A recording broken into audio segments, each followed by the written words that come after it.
All right, welcome back to another Update. This is episode number 7. It is really early in the morning for me, and it is very late in the evening for my guest. I'm joined today by the James Dixon, who's in New Zealand. I'm going to say good morning, but I know it's good evening, James. How you doing today? Yeah, great. Oh, I'm so happy to have you on. So I have asked you to be a contributor to the new revised Crom the Barbarian updated version of my work, and you're going to be supplying a pinup for us. I am going to immediately start showing some of the screen JPEGs that I've gotten off of your website, and I'm so excited to have you on for the fact that you are truly what I would refer to as an old school sword and sorcery artist. And you can see that in your work. So, just so everybody gets a little bit to know about you, um, how long have you been at this game of illustration? Um, well, I guess I took a liking to drawing as far back as I can remember. Yeah. When I was 5, I was inspired by a Fantastic Four comic that I found Okay. on the floor of my uncle's car. I think it was drawn by Jack Kirby. And, growing up in the 70s and 80s, various comics came across my path. And started drawing super heroic type characters and started drawing comics about 11 for myself. Right. I actually had a friend that we'd trade pages each week at school. Oh, And yeah. I had the same. yeah, I got more serious about it in my teens. Sort of returned to for a while there. I sort of neglected it a little bit, but I've pretty much always stayed drawing. Yeah, really just got into it more. Really decided that, I really want to learn anatomy properly and, Right.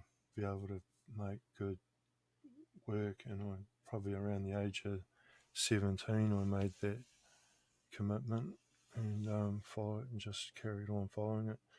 But I've really always drawn for my own amusement, and it's something that I've just practiced, and I really haven't. I've just encouraged myself. Really, very few instructional type things. Like I haven't done college or art college and all that stuff. Right. I've just self-taught.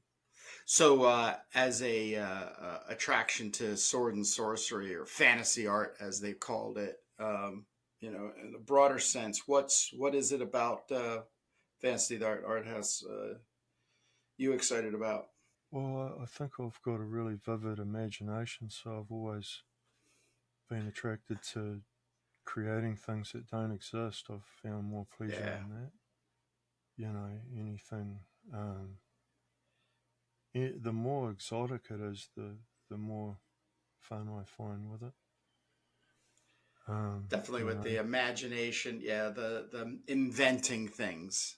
yeah, Or your version of something, and I could see that. I could see that in your work. Now, the thing is I found you through the other channel that I'm on as a host is the Making Turbo Pit Fighter, and that's on YouTube. How did you find us? I'm just curious. I think you just came up in my feed. Just popped up. Great, Um, great. That's I always can't what I'm remember looking for. specifically, but it was probably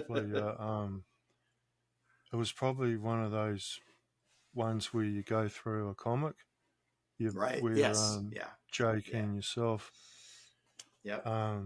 and something there probably caught my eye that was something Sword and Sorcery, or I mean, I love black and white comics, so Yes. it was probably in the black and white nature. Yeah, I'm always the one bringing those the sword and sorcery into our thing.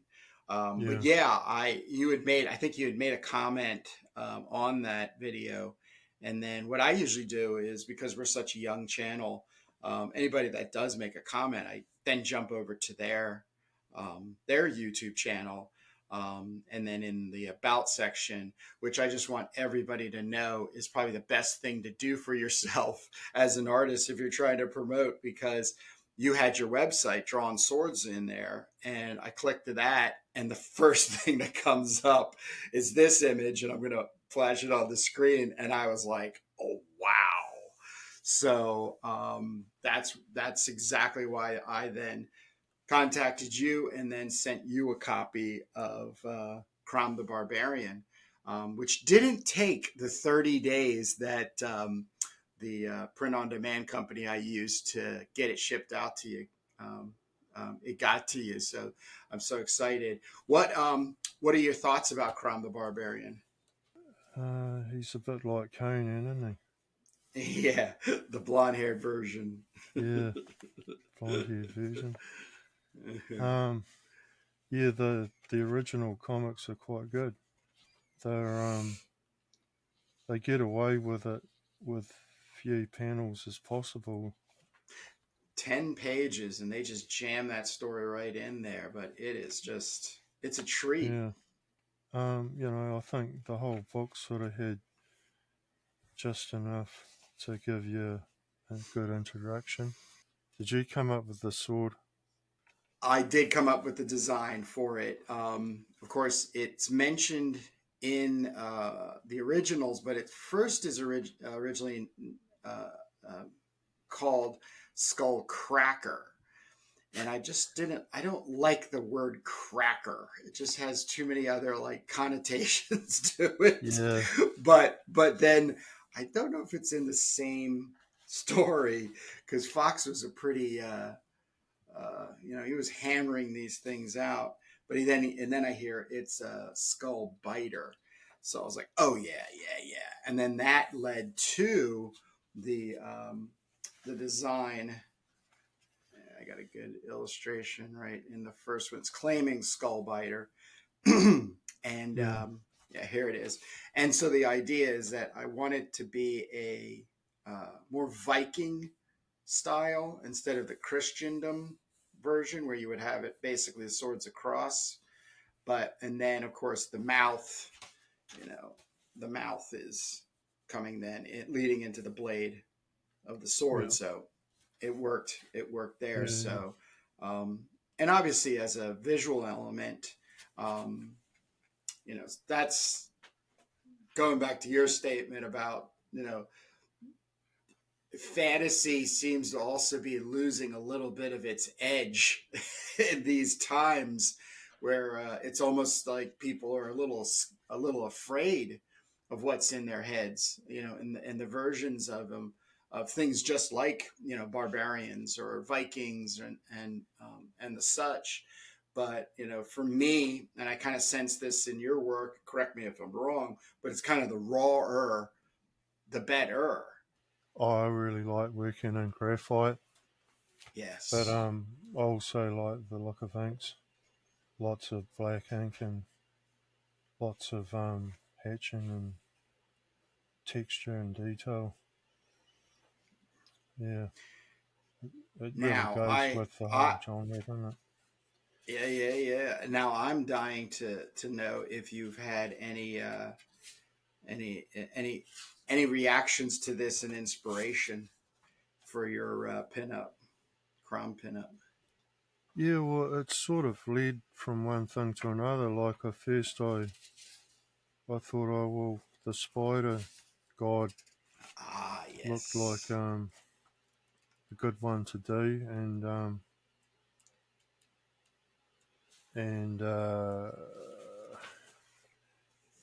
I sort of changed my idea about. I was going to have him like landing on his head and thrusting his sword into its head with one Whoa. arm, with a sword arm, and the other arm sort of holding onto a big web. And you could have Nice. a woman in front of the spider. And then I thought, oh no, that's just kind of like make a new villain. And so I just doodled quite a few things really. And I come up with like a tree, sort of like an ant, sort of giant ant. And Right. then I thought, oh, what if I combine that with like a spider, like an ant spider?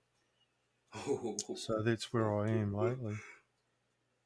And he's Nice. charging at it, and I was thinking of having the woman wrapped up behind the spider in a web, Oh and man. he's charging in with his sword. I'm still, playing with poses on how he's going to be charging, but I want to capture his face in it. Sort of limiting to how you can do it, but you just sort of have to explore it, I guess. Yeah. Yeah. Yeah. Now I What do wish you think of that? I wish I hadn't asked you because now I'm dying to see something. so, so just so everybody knows too, I mean, literally, other than a couple of emails back and forth where I'm trying to get James to come on, which didn't take much encouragement, but here we are in the beginning, and the the other part of this, obviously is you know. Kind of getting to know each other through the character and the art, and I'm really hoping that there's something that can be built from it, and obviously fan support will dictate that, but it's man, I am just super excited in order in seeing what you come up with, but even like the shared excitement for this genre. So, the way I have it set up, or I'm asking my guests to come in, obviously, and do something, is then the next time we have you on, you'll have the update. So this is the teaser part to this, where we'll be looking at what you have, and we'll be talking more about it. And then we'd have a third time where basically you have it done, and we might even have it in a mock version of the new revised Crom the Barbarian collection. But I don't want to spoil any more for anybody, and I also don't want to get myself too worked up and excited. So, How many pages are you going to add to it? so the that was actually my question, was if you had questions about it. So the original is 65, and it includes the 4 stories from Crom the Barbarian, and then my 4 stories. And I'm doing a revised edition to my original inks. So I had done these ballpoint pens, and now I'm taking the ballpoint pens blown up to 13 by 19, and then doing this nice Nice. more rendered, value rendered, which I've been working on with Jake on Turbo Pit Fighter.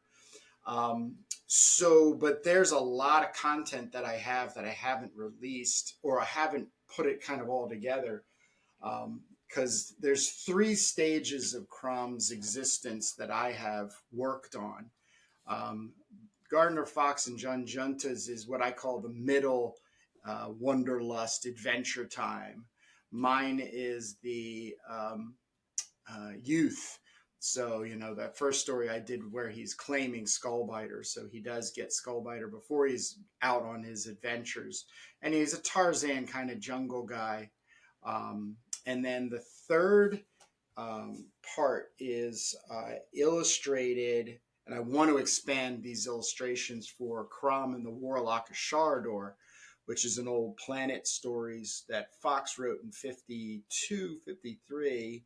Um, and it was a science fantasy, so it was really easy to manipulate the sciency part out of the story and just amp up the sword and sorcery parts. And so Does it that sit on? Oh, sorry. no. I know the question, and it is set on, and I am dealing with a counter Earth, so it is on a counter Earth, and I do want to do two things. This is my goal, and I'll back up just one step. I don't own Trader. Excuse me. I don't own Crom the Barbarian, and I'm not trying to push Crom in any particular direction that I would like to see others follow per se. What I really want to build is a sandbox. So that sandbox is all of those nice pulpy tropes, especially back from like the 50s and the 60s, where it's counter Earth, it's completely off its hinges, it's almost like post apocalyptic. Like you're kind of waiting, like Thundar the Barbarian. You're waiting for a car to come into the foreground and such. But the Crom from Shard, the Warlock of Sharador, um, is a story where there's a transition where after he's, let's say, won the battle, he's changed. He's changed in a way that he's going to have to then, from that point on, figure out how to deal with it. And it's in the quite opposite way that people deal with change. He goes in the darker way because Crom, as Conan's god, is always referred to as the dark, brooding god. So this Crom, as much as he's a light, and adventurous fellow, does end up becoming um, Conan's god. So that's the goal that I have personally, and I'm really looking for others to inject their own visual point. Which there are two other people out there, and I'm hoping to get them here on the Crom Updates down the road. But that's I still want to keep that out for you. Do you have questions? I'm sure that I'm going to try to answer, James. Did you write the story claiming Skull Fighter and these other ones These are that you these are drew? based on there's a comic series called Thunder that Gardner Fox worked on with Frank Frazetta and Bob Powell. So they were in the public domain. So I used them as light kind of lift off points. My fear in finding um, Crom the Barbarian and Gardner Francis Fox's work is I did not want to steal Gardner Fox's voice.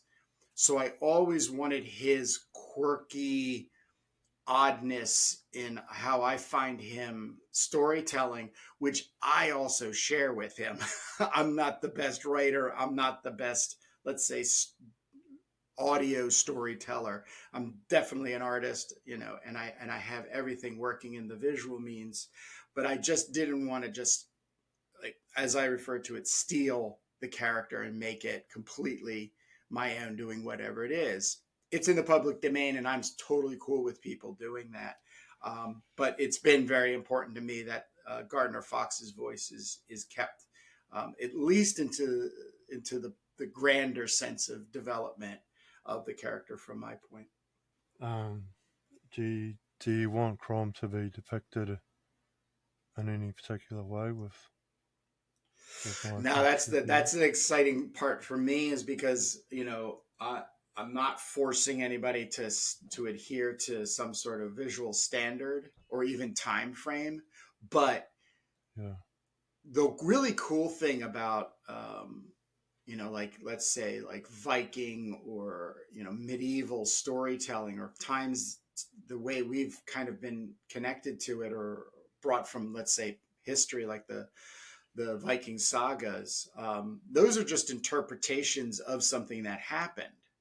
So if you were to do your version of and the spider god Akka, that would be super cool. And it would also even create another layer to, you know, his time as an adventure. Um, so, you know, I'm totally up for however you bring him in, because he does Yeah. in this, he does get a little polished looking. Because I think the funny I think the funniest thing about Crom the Barbarian right out of the gate is by the end of the episode he's a king. So he's now a usurper on top of being a thief and a vagabond. Oh He ends yeah, up, yeah. you know, he you know he you know, Tanit is the queen of Ophir, and you know, he's, oh well, now I'm king. But then by the time you get to Giants from Beyond, he's sick to death of so he's bored to death of being a king, but he has that 50s style haircut, so he's like Flash Gordon. And this is the stuff that I just love about that time. There were no Oh yeah. rules. There's no rules, You're and right. I'm not trying to hold anybody to any rules when it comes to fantasy. Did Fox write a few stories about Crom? Prose He stuff? did do, yes. He now you've the Gardner Francis Fox Library. I'm the custodian of, and some of the series that he did were Sword and Sorcery was Kothar the Barbarian, Kyric Warlock Warrior, and then Nal of the Far Travels. And once again, there's very little distinction by the archetype of hero he's playing with, other than the whimsical of probably those times. You know, Conan is always that core standard. You know, Conan just being completely Yeah. off his hinges, you know, can't stand society, you know, not only wants to be his own man, but have his own purpose in life. So that's kind of there um, to an extent, but then, you know, it's got to create these longer, extensive character building arcs, you know, from there. So those are fun. Um, and the Nile of the Far Travels is actually probably the best way to start because they're all short. They were in the back of or in the pages of Dragon magazine for TSR, Dungeons and Dragons. You know, for the at the beginning, there's inception in the '70s, late '70s. So this is I Xandar is Zangar. Let's see, it was Skywald Productions. You know, it was called Jungle Adventures, 1971, and Fox was doing some work for hire. You know, right up there. So this was a redheaded guy who was running around in the jungle, but this totally read like Sword and Sorcery. So I got a copy of that, and then I just changed Zengar to Crom in Photoshop. And I thought it would be pretty cool to call it a lost Crom story because once again, it's that, you know, it's this sort of cookie Cool. cutter. It's a very cookie cutter um, template. But the other thing too is like I love Jack Katz and First Kingdom. I was reading when I was like in seventh grade, so you know, which was a part of that, like this kind of thing. I mean, Right.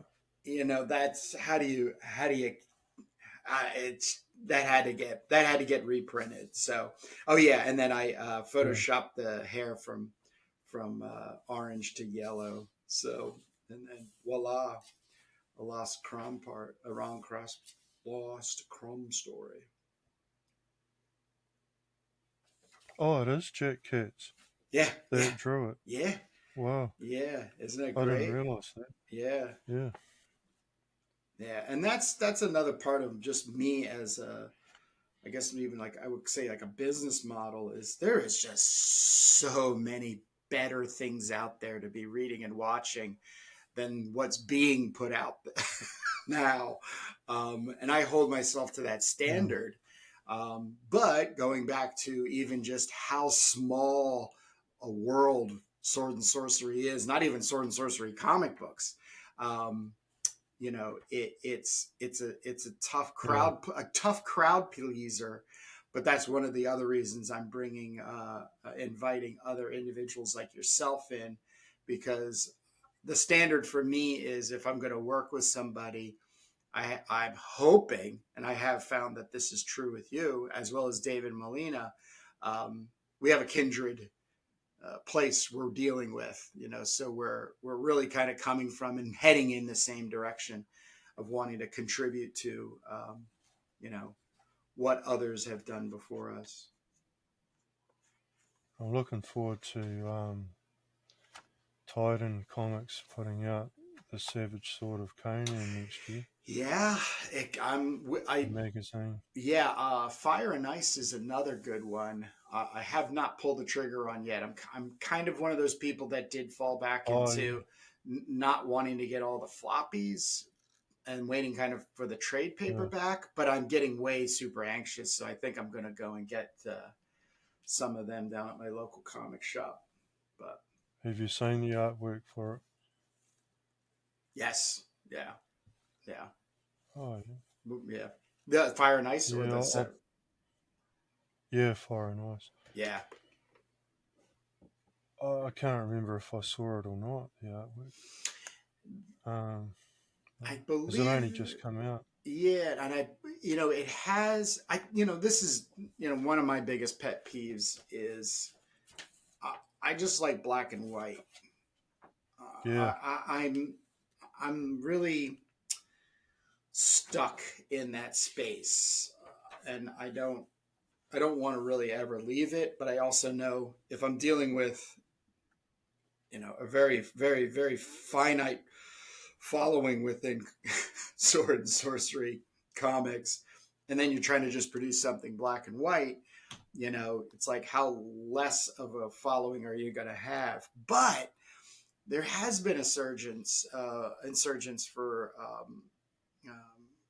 black and white comics, and I'm just super super excited to see that going on and getting more and more promotion that way. So Yeah, I think there must be a market for it. There's people out there like ourselves that enjoy it. and it doesn't have to be thousands of people. That's one of the Yeah. other goals that I've been dealing with, having come back to art, maybe like what, 9 or 10 years ago. I'm not trying to please everybody, and I'm also not trying to please the publishers and the canons and all these things that I keep hearing.